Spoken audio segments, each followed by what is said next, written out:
wassalatu wassalamu ala Rasulillah wa ala alihi wa ashabihi wa man tabi'ahum bi ihsan ila yaumiddin, amma ba'd.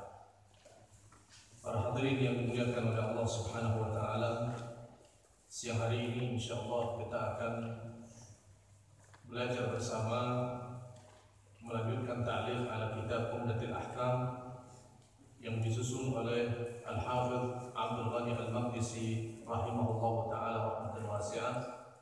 Dan pada kesempatan siang hari ini insyaallah kita masuk pada Kitabul Jami' setelah Babul Murur baina yaday al-musalli. Naqal Al-Hafidz Abdul Ghani Al-Maqdisi rahimahullah ta'ala rahmatan wasi'ah fi Kitabil Jami' an Abi Qatadah Al-Harith ibn Rib'i Al-Ansari radhiyallahu ta'ala anhu wa ardhah qala Rasulullah sallallahu alaihi wasallam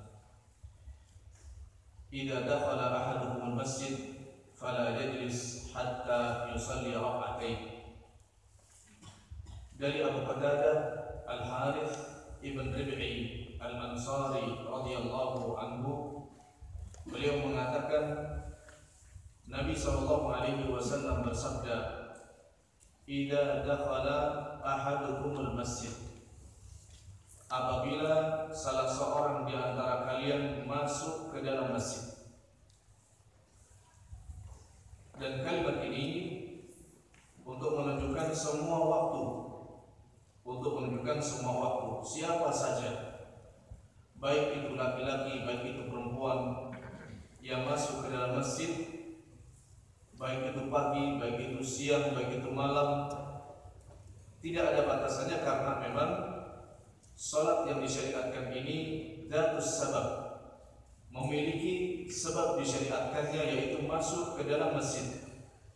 Idza dakhala ahadukumul masjidah, apabila salah seorang di antara kalian masuk ke dalam masjid, maka hukum yang disebutkan di dalam hadis ini untuk yang masuk ke dalam masjid, baik itu masjid yang biasa kita tempati atau masjid-masjid yang lain, hatta Masjidil Haram, Masjidil Aqsa, Masjid Nabawi juga sama.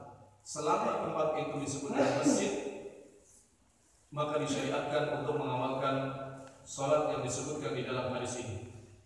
Fala yajlis, maka janganlah duduk sampai yusalli rak'atain, dia melakukan salat sunnah 2 rakaat, melakukan salat sunnah 2 rakaat.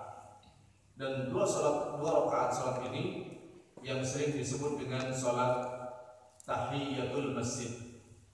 Nabi SAW mengatakan, apabila salah seorang di antara kalian masuk ke dalam masjid, maka janganlah duduk sampai dia melakukan salat 2 rakaat. Dan 2 rakaat ini disebut apa tadi? Tahiyatul masjid. Salat untuk memberikan penghormatan terhadap masjid, karena masjid adalah tempat yang berbarakah. Masjid adalah baitul min buyutillah, rumah dari rumah-rumah Allah Subhanahu wa taala, maka penting dan sangat layak untuk mendapatkan penghormatan. Ma'asyiral ikhwah a'azakumullah, kalau di dalam hadis ini Nabi sallallahu alaihi wasallam mengatakan fala yajlis, maka janganlah duduk. Sekarang apa hukum salat tahiyatul masjid? Apa hukum salat tahiyatul masjid? Jumhur ulama, baik itu Hanafiyah ataupun mazhab Malikiyah ataupun mazhab Syafi'iyah ataupun mazhab Hanabilah, semuanya bersepakat bahwasanya salat tahiyatul masjid itu hukumnya sunnah. Tahiyatul masjid itu hukumnya sunnah, disyariatkan di dalam Islam, dan tidak sampai pada hukum wajib.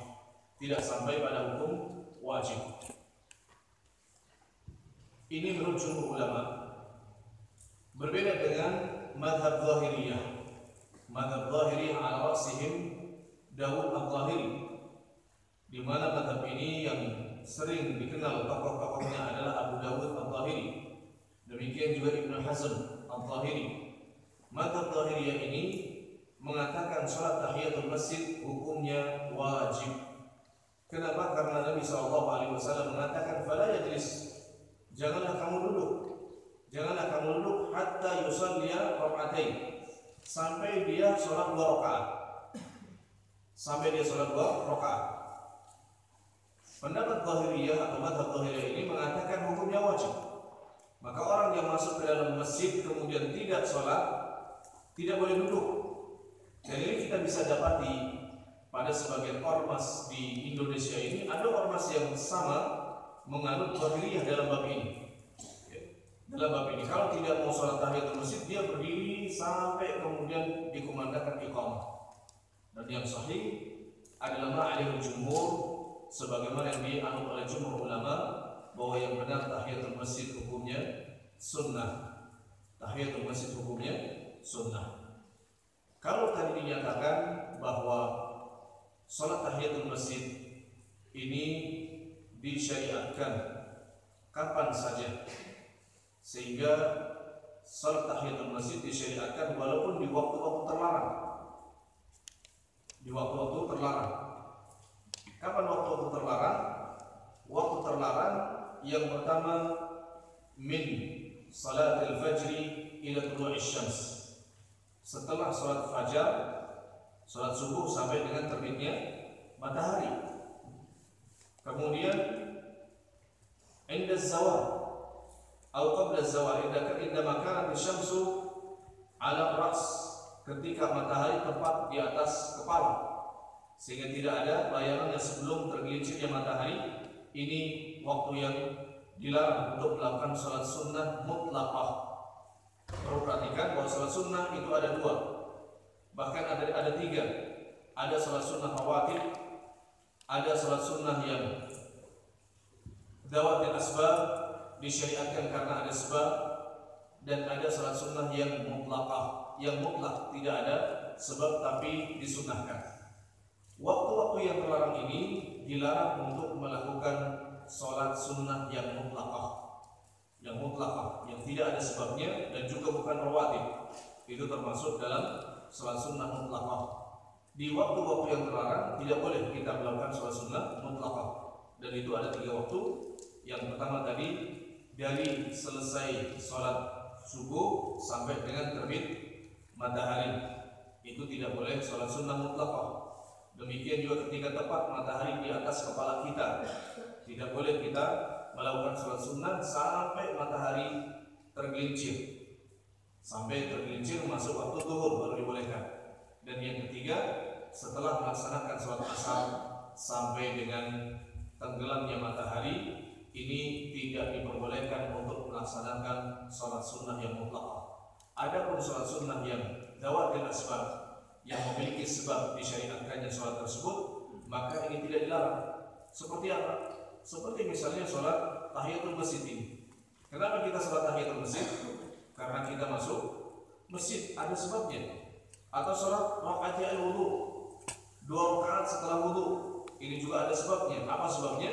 Karena ada, atau setelah melakukan wudu, atau misalnya terjadi gerhana matahari, atau terjadi gerhana matahari, ini tentunya mayoritas ada di waktu siang, maka ini yang tidak diperbolehkan. Kalau ada sebabnya, maka dibolehkan. Kalau ada sebabnya dibolehkan. Jadi untuk sholat tahiyatul masjid, kapan saja kita masuk ke masjid, baik pagi, habis subuh, habis asar, karena ada sebabnya, maka tetap disunnahkan untuk mengerjakan. Apakah sholat tahiyatul masjid? Apakah sholat tahiyatul masjid disyariatkan ketika masuk ke Masjidil Haram? Karena tawaf adalah tahiyatul haram. Tawaf itu sebagai penghormatan untuk Masjidil Haram. Apakah tetap disyariatkan juga untuk tahiyatul masjid? Para ulama rahimahullah taala mengatakan orang yang masuk ke dalam Masjidil Haram ada 2 maksud. Yang pertama, orang yang masuk ke Masjidil Haram untuk melakukan tawaf saja, untuk melakukan tawaf. Maka tawaf ini sudah cukup menggugurkan tahiyatul masjid, karena fungsinya sama. Tawaf itu fungsinya untuk memberikan penghormatan ke Masjidil Haram, demikian juga tahiyatul masjid. Jadi siapa yang datang untuk tawaf, maka tidak perlu tahiyatul masjid.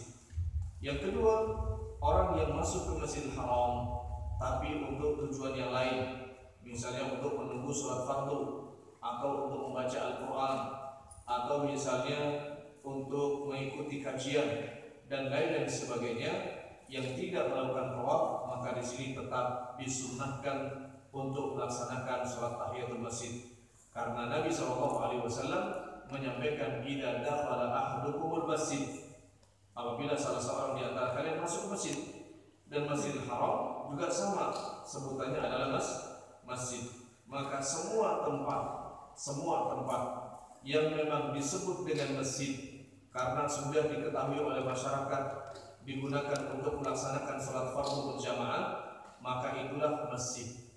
Adapun musalla tanah lapang maksudnya, yang biasa digunakan untuk sholat Id atau sholat jenazah atau sholat istisqa, ini di zaman Nabi SAW ada 2 musalla tanah lapang di luar masjid yang memang khusus untuk sholat Id, khusus untuk sholat istisqa. Demikian juga ada musalla untuk menyolati jenazah.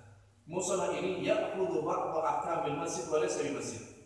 Dia memang mengambil hukum sebagai hukum masjid, tapi tidak disebut dengan masjid. Oleh karenanya, orang yang masuk ke musalla Id, masuk ke musalla yang digunakan untuk melakukan sholat Id, tanah lapang yang digunakan untuk sholat Id, tidak disunahkan untuk melakukan tahiyatul masjid. Masalah yang lain berkaitan dengan tahiyatul masjid. Kalau seorang masuk masjid di hari Jumat dan imam itu sudah berkhutbah, mana yang harus dilakukan? Mengingat mendengarkan khutbah itu wajib. Mendengarkan khutbah itu wajib. Di dalam hadis yang diriwayatkan oleh Imam Al-Bukhari dan Muslim dan disepakati lafaznya oleh keduanya, dakhala Sulaik Al-Ghatafani al-masjid. Suatu hari Sulaik Al-Ghatafani masuk ke Masjid Nabawi. Karena Nabi SAW sedang berkhutbah, maka beliau pun langsung duduk. Sulaik Al-Ghatafani, seorang badui ini, langsung duduk. Kemudian Nabi SAW mengatakan, halla sallaita ya fulan, wahai fulan, kenapa kamu tidak salat tahiyatul masjid? Maka kemudian Sulaik Al-Ghatafani, beliau bangun berdiri, kemudian salat 2 rakaat. Salat 2 rakaat. Di sini Sulaik sudah masuk dan duduk. Kemudian diingatkan oleh Nabi SAW, kemudian beliau berdiri dan melakukan salat. Sehingga makna hadis yang kita bahas pada kesempatan kali ini, fala yajlis hatta yusalli rak'atain, maka janganlah duduk sampai dia melakukan sholat tahiyatul masjid 2 rakaat. Ini artinya bukan berarti kalau orang sudah duduk sudah tidak boleh lagi tahiyatul masjid. Kalau waktunya masih sangat dekat, ya, maka sholatlah tahiyatul masjid. Buktinya mana? Buktinya hadis Sulaik Al-Ghatafani ini. Beliau masuk ke masjid langsung duduk. Kemudian diingatkan oleh Nabi SAW, halla sallaita raka'atan ya fulan, wahai fulan, kenapa kamu tidak salat 2 rakaat? Kemudian dia pun berdiri. Maka kalau waktunya masih dekat, walaupun sudah duduk, ini bukan berarti menghilangkan alasan untuk melakukan salat tahiyatul masjid. Langsung berdiri, kemudian salat, dan ini tidak mengapa. Bagaimana kejadian Sulaik Al-Ghatafani ini? Ketika Nabi SAW berkhutbah, kemudian beliau bertanya kepada Nabi SAW, minta didoakan, halakatil amwal wa qata'atis subul, wahai Rasulullah, banyak harta-harta yang rusak karena paceklik panjang, banyak pertanian yang rusak, banyak peternakan yang pada mati karena paceklik yang panjang. Fad'ullaha an yughithana, berdoalah untuk kami agar Allah Azza wa Jalla menurunkan hujan. Kemudian dia duduk. Maka Nabi SAW mengingatkan supaya dia sholat tahiyatul masjid. Dia sholat tahiyatul masjid. Maka beliau pun sholat tahiyatul masjid. Ma'asyarul ikhwah, dalam hal ini memang ada perbedaan pendapat. Jumhur ulama tetap mengatakan bahwa sholat tahiyatul masjid hukumnya sunnah. Sholat tahiyatul masjid hukumnya sunnah, walaupun imam sudah berkhutbah atau sedang berkhutbah, walaupun khatib sedang berkhutbah Jumat, karena Nabi SAW mengingatkan Sulaik Al-Ghatafani untuk sholat 2 rakaat. Untuk sholat 2 rakaat. Dan Nabi saat itu sedang khutbah. Itu menunjukkan bahwasanya walaupun khatib sedang berkhutbah, maka syariat sholat tahiyatul masjid tidak gugur. Ini pendapat jumhur. Kalau pendapat Malikiyah, mazhab Maliki, mereka mengatakan kalau imam sudah berkhutbah maka sholat tahiyatul masjid gugur, dan ini marju' dan ini tidak kuat karena bertentangan dengan hadis tadi, hadis Anas bin Malik radhiyallahu taala yang menceritakan tentang Sulaik Al-Ghatafani. Sulaik Al-Ghatafani masuk dan Nabi SAW sedang berkhutbah, kemudian dia minta agar Nabi mendoakan hujan, kemudian duduk. Lalu Nabi SAW mengingatkan supaya beliau bangun dan menunaikan sholat tahiyatul masjid. Sekarang yang jadi masalah, bagaimana kalau seandainya kita datang, kemudian muadzin sedang mengumandangkan adzan, untuk sholat Jumat. Artinya di situ setelah adzan tentu imam akan berkhutbah.